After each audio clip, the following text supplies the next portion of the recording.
नमस्कार, आकाशवाणी के समाचार सेवा प्रभाग की प्रस्तुति न्यू इंडिया समाचार में आपका हार्दिक स्वागत, अभिनंदन है दोस्तों। मैं हूं मुनीश शर्मा और साथ में मैं हूं विनीता ठाकुर। दोस्तों, आज हम आपके समक्ष 16 से 31 मार्च का अंक लेकर हाजिर हुए हैं। दोस्तों, अगर आप खुशहाल जीवन चाहते हैं तो इसे एक लक्ष्य से बांधें। संयुक्त राष्ट्र ने हर साल 20 मार्च का दिन इंटरनेशनल हैप्पीनेस डे यानी खुश रहने का दिन घोषित किया था, जिसे 2013 से मनाया जाता है। और वर्ष 2014 से भारत में एक नई शुरुआत हुई, जिसने सबका साथ, सबका विकास और सबका विश्वास का मंत्र अपनाकर सतत विकास लक्ष्य के 17 मानकों पर काम शुरू किया।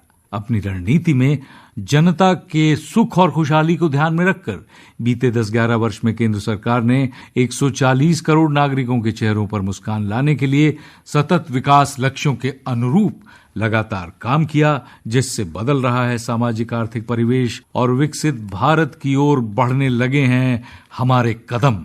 सतत विकास लक्ष्य के मानकों के आधार पर अपनी आवरण कथा के माध्यम से आइए जानते हैं कि केंद्र सरकार ने बीते 1 दशक में अपनी योजना और नीतियों से 100% लाभार्थी तक पहुंचने की पहल से कैसे नागरिकों की सुख शांति, खुशहाली, समृद्धि को जन अधिकार बना दिया है। गरीबी उन्मूलन और कोई भूखा न रहे, इन 2 लक्ष्यों पर हमने कल के कार्यक्रम में चर्चा की थी। आइए अब आगे बढ़ते हुए जानते हैं अन्य लक्ष्यों, उनकी पूर्ति और उनसे जुड़े सफलताओं की कहानी को, जिन्हें आप विस्तार से पत्रिका में पढ़ सकते हैं।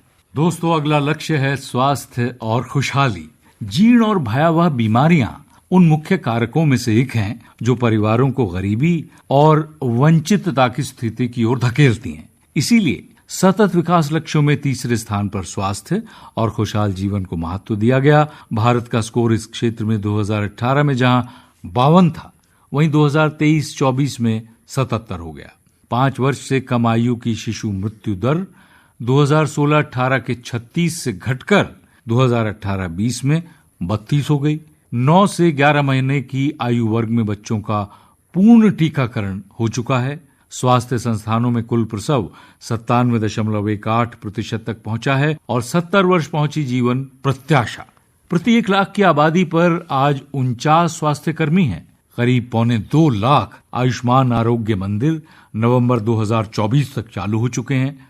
220 करोड़ कोविड वैक्सीन खुराक दी जा चुकी हैं और देश भर में बच्चे, किशोरी, गर्भवतियों और स्तनपान कराने वाली माताओं में कुपोषण की समस्या से निपटने के लिए मिशन पोषण की शुरुआत की गई, जिसका लाभ 2024 तक 10 करोड़ से ज्यादा लोग ले चुके हैं। वर्ष 2047 तक सिकल सेल एनीमिया उन्मूलन का लक्ष्य रखा गया है और 2015 के मुकाबले 2023 में प्रति लाख आबादी पर टीबी मरीजों में 17.7% की गिरावट आई है। सतत विकास लक्ष्य के मानकों के आधार पर अगला लक्ष्य है गुणवत्तापूर्ण शिक्षा। शिक्षा ज्ञान, कौशल, आत्मविश्वास और आत्मनिर्भरता के साथ समाज में एक सकारात्मक भूमिका निभाने में मदद करती है, तो व्यक्तित्व, चरित्र और आदर्शों का भी निर्माण करती है। यही कारण है कि सतत विकास लक्ष्यों में इसे 4थे नंबर पर रखा गया है। प्रारंभिक शिक्षा के लिए समायोजित शुद्ध प्रवेश दर 96.5% है। 2018-19 में ये करीब 87% थी। 98 से अधिक मिडिल स्कूल में पानी और 91 से अधिक स्कूलों में बिजली उपलब्ध है। 2030 तक नई राष्ट्रीय शिक्षा नीति के तहत 100% सकल नामांकन अनुपात हासिल करने का लक्ष्य रखा गया है।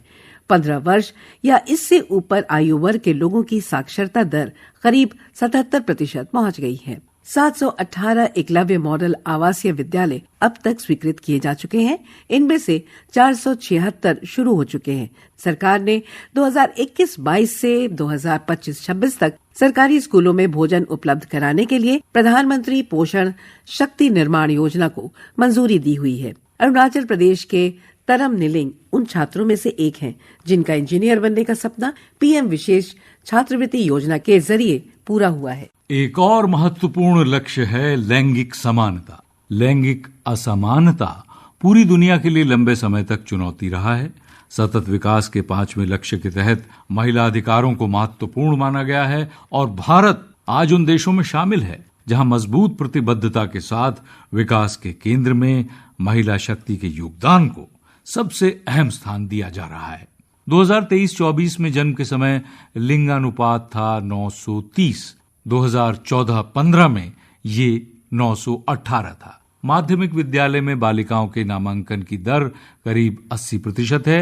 74.1% विवाहित महिलाएं परिवार नियोजन की पक्षधर हैं और 15 से 59 वर्ष के आयु वर्ग में किशोरी और महिलाओं के पास मोबाइल फोन तकरीबन 54% हैं। नेशनल फैमिली हेल्थ सर्वे 5 के अनुसार 88% से ज्यादा विवाहित महिलाएं कम से कम 3 घरेलू निर्णयों में भाग लेती हैं।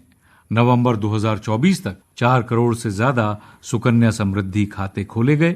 अखिल भारतीय तकनीकी शिक्षा परिषद तकनीकी शिक्षा में प्रवेश लेने वाली महिलाओं को 10,000 छात्रवृत्ति प्रदान कर रही है।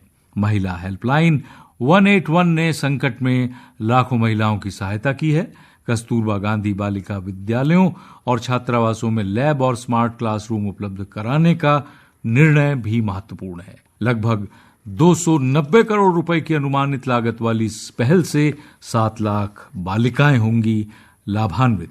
नारी सशक्तिकरण के प्रयासों पर प्रधानमंत्री नरेंद्र मोदी कहते हैं, गांधी जी कहते थे, देश की आत्मा ग्रामीण भारत में बसती है। गांधी जी के कि देशનો આત્મા ભારતના ગામડામાં છે।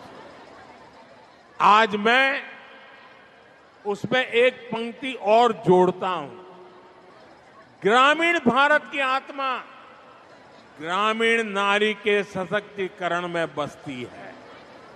इसलिए हमारी सरकार ने महिलाओं के अधिकारों को और महिलाओं के लिए नए अवसरों को बड़ी प्राथमिकता दी है।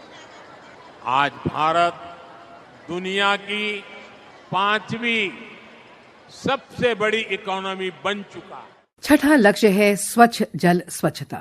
साफ पेयजल और स्वच्छता जीवन की सबसे बुनियादी जरूरतों में से एक है। जल जीवन मिशन और स्वच्छ भारत मिशन जैसे कार्यक्रमों के जरिए भारत ने इस बुनियादी जरूरत को पूरा करने में सबसे ठोस पहल की है। 80% से अधिक ग्रामीण परिवार के घरों में नल से जल आपूर्ति हो रही है, जो 2019 में महज 16.8% घरों में थी। 11 राज्य व केंद्र शासित प्रदेशों में 100% ग्रामीण घरों में नल से जल मिल रहा है। बिहार में जन भागीदारी और सामुदायिक जागरूकता ने स्वच्छता की कहानी लिखी। यहाँ स्वच्छता कवरेज बढ़ाने के लिए 3 महीने के एक विशेष कार्यक्रम की शुरुआत की गई।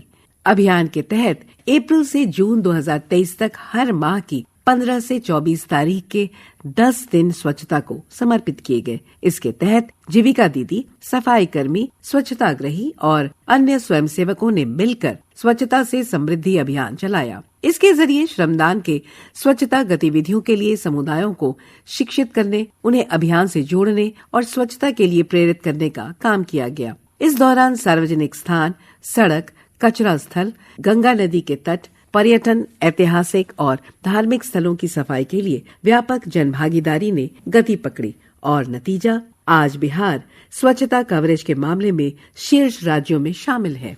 और अगला लक्ष्य रखा गया है सस्ती, विश्वसनीय, स्वच्छ ऊर्जा। सस्ती और स्वच्छ ऊर्जा का मतलब ऐसी ऊर्जा सेवाओं से है जो आसानी से उपलब्ध हो, सस्ती हो, विश्वसनीय हो और पर्यावरण के लिए टिकाऊ भी हो।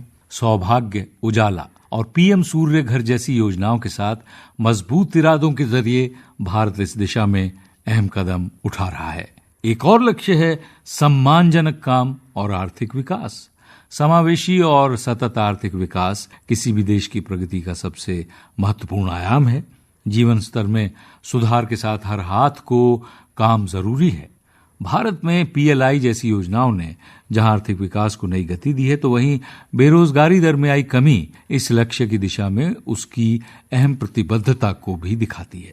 एक और लक्ष्य है उद्योग, इनोवेशन और इंफ्रास्ट्रक्चर। औद्योगिक विकास किसी भी देश की अर्थव्यवस्था की रीढ़ है, तो महत्वपूर्ण इंफ्रास्ट्रक्चर उसकी नींव और इनोवेशन भविष्य को बेहतर बनाने की दिशा में सबसे अहम कदम है। रिफॉर्म, परफॉर्म और ट्रांसफॉर्म के मंत्र के साथ भारत ने इस क्षेत्र में अपनी प्रगति की रफ्तार तेज की है। 10वां लक्ष्य रखा गया है असमानता में कमी लाना। इसके लिए आकांक्षी जिला और ब्लॉक कार्यक्रम शुरू किया गया। जनवरी 2018 में देश के 112 सबसे कम विकसित जिलों में प्रभावी तरीके से बदलाव के लिए आकांक्षी जिला कार्यक्रम की शुरुआत की गई थी। 49 प्रमुख संकेतकों पर होती है आकांक्षी जिलों की निगरानी। अगला लक्ष्य है स्थायी शहर और समुदाय। शहरी इलाकों के निर्माण और प्रबंधन के तरीके में महत्वपूर्ण बदलाव किए बिना सतत विकास हासिल नहीं किया जा सकता। 11वां लक्ष्य इसी तथ्य पर आधारित है। पीएम आवास योजना से लेकर अमृत हृदय और स्मार्ट सिटी मिशन तक भारत इसी दिशा में बढ़ रहा है। 12वां लक्ष्य है जिम्मेदार उपभोग और उत्पादन। 2020 में अक्षय ऊर्जा से बिजली उत्पादन में सुधार 36.37% से बढ़कर 2024 में 43.28% हुआ। 94.86% उद्योग पर्यावरण मानकों का अनुपालन करते हैं। कई संशोधनों के साथ केंद्रीय मंत्रिमंडल ने राष्ट्रीय जैव ईंधन नीति 2018 को अपनी मंजूरी दी। इसमें पेट्रोल में 20% एथेनॉल मिश्रण का लक्ष्य वर्ष 2030 से पहले 2025-26 में ही प्राप्त करने के लिए पहल करना प्रमुख है। एक अन्य लक्ष्य के अनुसार सतत विकास के सामने आज जलवायु परिवर्तन सबसे बड़ा रोड़ा है। बात चाहे पर्यावरण के अनुकूल जीवन शैली की हो या सौर ऊर्जा के साथ विकास की, भारत ने जैव विविधता के साथ पर्यावरण संरक्षण की दिशा में मजबूत कदम उठाए हैं। दोस्तों, आइए सुनते हैं आकांक्षी जिलों को लेकर प्रधानमंत्री नरेंद्र मोदी के ये विचार। हमने ऐसे देश के करीब 100 से ज्यादा जिलों को आइडेंटिफाई किया, जिसको कभी बैकवर्ड जिला कहते थे। मैंने कहा ये एस्पिरेशनल डिस्ट्रिक्ट है, ये बैकवर्ड नहीं है। हमने यहां देश के युवा अफसरों को वहां पर ड्यूटी देना शुरू कर दिया। माइक्रो लेवल पर गवर्नेंस को सुधारने का प्रयास शुरू किया। हमने उन इंडिकेटर्स पर काम किया जिसमें ये सबसे पीछे थे। फिर मिशन मोड पर कैंप लगाकर सरकार की फ्लैगशिप योजनाओं को यहां लागू किया। आज इनमें से कई एस्पिरेशनल डिस्ट्रिक्ट्स देश के इंस्पिरेशनल डिस्ट्रिक्ट्स बन चुके हैं। अगला लक्ष्य है जल में जीवन। जल के नीचे जीवन या जलीय जीवन वो क्षेत्र है जिस तरफ आजादी के बाद बेहद कम ध्यान दिया गया था। अब नीली क्रांति के साथ प्रधानमंत्री मत्स्य संपदा योजना के जरिए भारत आगे बढ़ रहा है। 15वां लक्ष्य है भूमि पर जीवन। जीवन को सुरक्षित करने के लिए जमीन के पारिस्थितिकी तंत्र को बनाए रखना इसका सबसे अहम उद्देश्य है। सतत विकास के 15वें लक्ष्य के अनुरूप मरुस्थलीकरण से निपटने, भूमि क्षरण को रोकने और जैव विविधता को नुकसान से बचाने की दिशा में भारत ने अहम कदम उठाए हैं। दोस्तों, 16वां लक्ष्य है शांति, न्याय और मजबूत संस्थाएं। हिंसा और असुरक्षा की भावना जनमानस को तो प्रभावित करती ही है, ये देश के विकास पर भी विपरीत प्रभाव डालती है। और यही कारण है कि सतत विकास के 16वें लक्ष्य के तौर पर शांति, न्याय और मजबूत संस्थाओं को रखा गया। 1860 के पुराने कानूनों की बजाय नई भारतीय न्याय संहिता समेत कई महत्वपूर्ण कदमों के साथ भारत ने इस दिशा में मजबूती से कदम बढ़ाए हैं। 17वां और अंतिम लक्ष्य है लक्ष्यों के लिए साझेदारी। सतत विकास का महत्वपूर्ण और 17वां लक्ष्य अभी 16 लक्ष्यों को हासिल करने की दिशा में वैश्विक साझेदारी से जुड़ा हुआ है। इंटरनेशनल सोलर अलायंस से लेकर लाइफ मूवमेंट तक वैश्विक मंचों पर भारत की कई पहल को दुनिया ने सराहा है। श्रोताओं, समय की बाध्यता को ध्यान में रखते हुए आज बस इतना ही। इस पाक्षिक पत्रिका की हर प्रति आप हमारी वेबसाइट पर देख सकते हैं, जिसका पता है newindiasamaachar.pib.gov.in, जहां आप सभी समाचारों को विस्तार से पढ़ सकते हैं और चाहें तो उन्हें डाउनलोड भी कर सकते हैं। डिजिटल और प्रिंट में ये पत्रिका आज देश ही नहीं बल्कि विदेशों में भी अपनी खास पहचान बना चुकी है, जिसका एक्स हैंडल है NISPIB इंडिया। इसके अलावा आप हमें response-nis@pib.gov.in पर ईमेल के जरिए अपने सुझाव भी भेज सकते हैं। हमें रहता है आपके सुझावों का हमेशा बेताबी से इंतजार। आप दीजिए हमें इजाजत। मैं हूँ मुनीश शर्मा और मैं विनीता, आपसे लेते हैं इजाजत। नमस्कार।